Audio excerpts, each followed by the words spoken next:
You know this feeling, you're an hour in, hundreds of swipes deep, and all you've got to show for it is a cramped thumb and that sinking feeling that you're just another card in an endless deck, that the person on the other side of the screen sees you the same way. We were promised a world of connection, of infinite romantic possibilities delivered right to our phones. What we got instead was a game designed to be addictive, to be endless, and a game that, for more and more of us, feels like it was designed to keep us single. Love has never been easier to find, yet people have never felt more alone. If that sounds familiar, it's not just you. It's the story of modern dating. Let's just be real for a second. Dating today feels broken. It's a minefield of ghosting, situationships, and a weird sense of emotional distance. We have more ways to meet people than any generation in history. But the search for a real, lasting connection feels more complicated and anxiety-ridden than ever. In fact, Pew Research found that a whopping 47% of Americans think dating is harder now than it was just 10 years ago. And they're not wrong. The tools we were handed to find love have completely rewired how we see each other, how we connect, and what we even expect from a relationship. We've basically outsourced the search for a partner to algorithms that treat us like products and serve up choices that short-circuit our brains. We've turned actual human beings into profiles, reducing the beautiful, messy reality of a person into a few curated photos and a witty bio that might have been written by AI. The result is a dating culture stuck in a painful paradox. We have more options than ever, but we're less satisfied than ever. This isn't about blaming men or women, and this isn't another list of dating hacks. This is a real look at the psychological and tech forces that made modern romance feel so F***egged, and what the future might actually hold for connection in an age of digital overload. The gamification of love, your brain on dating. Apps. To figure out what went so wrong, we have to start with the machine at the center of it all, the dating app. At its heart, an app isn't a romance service, it's a tech product. And like any good tech product, its main goal isn't to help you find a life partner and then lose you as a customer. Its main goal is engagement. It needs you on the app, swiping, matching, and most importantly, believing the next swipe could be the one. They pull this off by hijacking the same part of your brain as a slot machine. Every swipe is a pull of the lever. Every match is a small jackpot, a little dopamine hit that keeps you coming back for more. It works. Active users spend, on average, 80 minutes a day on these apps. That's almost an hour and a half every single day playing a game with a notoriously low success rate. This whole system is built on a psychological trap that defines modern life: the paradox of choice. The idea, made famous by psychologist Barry Schwartz, is that while we think we want more options, too many choices actually lead to paralysis and deep dissatisfaction. In his famous jam study, researchers set up a table with jam samples. When they offered 24 different jams, more people stopped to look, but almost no one bought anything. When they offered only 6 jams, fewer people stopped, but those who did were 10 times more likely to buy a jar, and they were happier with their choice later. Now apply that to people. Dating apps don't give you 6 potential partners. They give you a bottomless, never-ending stream of them. You swipe through hundreds, maybe thousands of faces, and your brain just can't handle the volume. Instead of thoughtfully considering each person, you enter what researchers call a rejection mindset. One study showed that the probability of you liking a profile drops by 27% from the first one you see to the last in a single session. You start looking for reasons to say no. A weird photo, a typo, a band you hate. People become disposable because the algorithm is always whispering the same seductive lie. There's always someone better just one swipe away. This leads to the second and maybe more damaging effect, the commodification of people. On an app, a person isn't really a person. They're a product, a collection of optimized photos and a snappy description, packaged for maximum marketability. We're all taking part in this human marketplace, branding and selling ourselves while acting as shoppers, swiping left or right in a series of split-second judgments. This process kills empathy. It lowers the stakes of rejection, because it doesn't feel like you're turning down a person with feelings and insecurities. You're just discarding a digital card that didn't catch your eye. The app's very design encourages this. There are no social consequences. You don't have to look them in the eye. You just swipe and they vanish. This low-stakes, low-empathy environment is the perfect breeding ground for modern dating's most toxic habits, the new rules of disengagement. If dating apps built the playground, our behavior inside it has created a new, toxic set of unwritten rules. The most famous one, of course, is ghosting, cutting off all communication without a word. It's not new, but tech has turned it from a rare, cowardly move into a common breakup strategy. Some surveys show that up to 72% of online daters have been ghosted. Think about that. Nearly 3/4 of us have felt that uniquely confusing pain of being treated like we just stopped existing. The psychological hit from being ghosted is brutal because it's a rejection without any closure. The person who's been ghosted is left in limbo, replaying every message, every interaction, wondering what they did wrong. It can crush your self-worth, leaving you feeling anxious and unworthy. Research has even shown that this kind of social rejection can light up the same pain pathways in the brain as a physical injury. So why do people do it? Sure, some ghosters are driven by a lack of empathy, but many studies point to a more depressing reason. It's just easier. In a world of low accountability connections, ghosting is the path of least resistance. It's a way to avoid a conversation that might be awkward or painful. In one study, a lot of ghosters actually blamed the apps, saying the digital format just makes it easy to disappear. There's no social glue. The person you're talking to doesn't know your friends or run in your circles. They're just a name on a screen, and cutting that connection costs you nothing.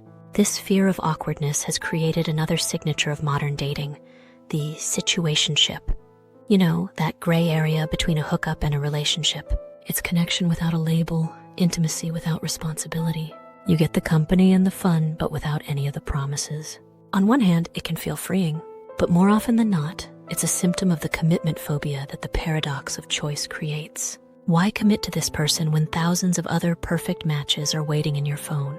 The situationship becomes a holding pattern, a way to keep your options open, often leaving one person deeply invested and the other with one foot out the door. This whole culture of disposable people and vague intentions is so draining that a counter movement is starting to bubble up. A trend on the rise for 2025 is being called slow dating. It's a small rebellion against the madness of swiping culture. Singles are intentionally choosing quality over quantity, focusing on real conversations and emotional chemistry before even thinking about meeting up. It's about valuing depth over speed and treating potential partners with the respect that got lost in the shuffle. It's a desperate cry for something real in a sea of fake.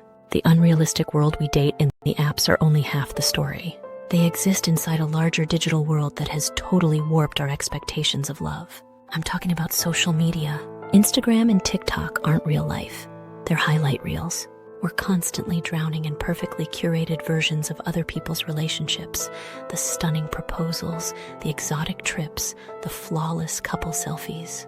This endless performance of romance is corrosive. It creates a social comparison trap where we measure our own messy, complicated relationships against someone else's edited fantasy. It can make you feel deeply insecure about a partnership that might actually be healthy and loving. You start wondering, why doesn't my partner do things like that? Or, why don't we look that happy all the time? It sets an impossibly high bar, making it seem like true love should be a movie, not the quiet, often difficult work of building a life with someone. At the same time, this online world has made us all hyper-aware. We're swimming in content about narcissists, red flags, and toxic behaviors. And while knowing the signs is a good thing, it's created a culture of red flag spotting that can go way too far. We've become amateur psychologists, armed with therapy speak, ready to diagnose and dismiss someone at the first sign of imperfection. We label, we categorize, we throw away. Real red flags absolutely exist, but in our mission to avoid getting hurt, we sometimes lose our ability to offer grace and to understand that all people, ourselves included, are flawed. And finally, we can't ignore the very real problems of safety and trust. Harassment is everywhere online. One study found that 28% of online daters and a horrifying 42% of women have been contacted in a way that made them feel harassed or unsafe. This forces us to go into every new conversation with our guard up, which makes genuine vulnerability almost impossible. The digital world hasn't just changed how we meet. It's created entirely new ways to feel jealous and distrustful, from fighting over social media likes to having no clue where the line is on privacy. The solution: reclaiming connection okay, so the game is rigged and the odds feel terrible. It's easy to feel hopeless, blame the apps, and just give up on dating entirely. But that's not the answer. The solution isn't to burn it all down. It's to shift your mindset from being a victim of the game to taking control of how you play it. You can't change the entire system, but you can absolutely change your strategy. It starts with a conscious rebellion against the very things designed to keep you hooked and unhappy. First, you have to fight the paradox of choice. That means curation over volume. The endless scroll is your enemy. You have to set your own limits. Forget swiping for an hour. Give yourself a strict budget, maybe 10 minutes a day. Or even better, try something like the 3-match rule. You only allow yourself to talk to a maximum of 3 people at once. That's it. If you want to talk to a 4th, you have to consciously end one of the other conversations. This is terrifying for a brain trained to want infinite options, but it's essential. It forces you to actually invest in each conversation and give people a real chance. You stop being a shopper and start being an investor. Second, define your non-negotiables, but with depth. I'm not talking about a superficial checklist like must be tall or must love dogs. I'm talking about sitting down and getting brutally honest about your core values. What really matters to you in a partner? Emotional intelligence? Intellectual curiosity? A shared ambition or a shared desire for a quiet life? Research shows a huge trend of people prioritizing emotional maturity over physical appearance. Be one of them. When you have a clear, value-based filter, it's so much easier to cut through the noise. You're no longer just looking for a hot profile. You're looking for genuine, fundamental compatibility. That clarity is your compass, helping you say a confident no to the hundreds of mismatches so you can say a hopeful yes to the few who actually align with you. Call to action: the truth is, everyone has a story. A moment where modern dating just felt completely, utterly broken. What's yours? What's the most seeked up, confusing, or just plain exhausting thing you've experienced out there? Share your story in the comments below. Let's talk about it, because realizing you're not alone in this is the first step toward changing it. Conclusion: the future of connection. For all the doom and gloom, there is hope. A growing fatigue with the digital meat market is pushing people to find something more real. We're seeing a quiet comeback of community-driven dating. Singles events, hobby groups, and even good old-fashioned setups by friends are on the rise. People are craving organic encounters where you meet the person first and see their profile later, if at all. This is where real connection has always lived.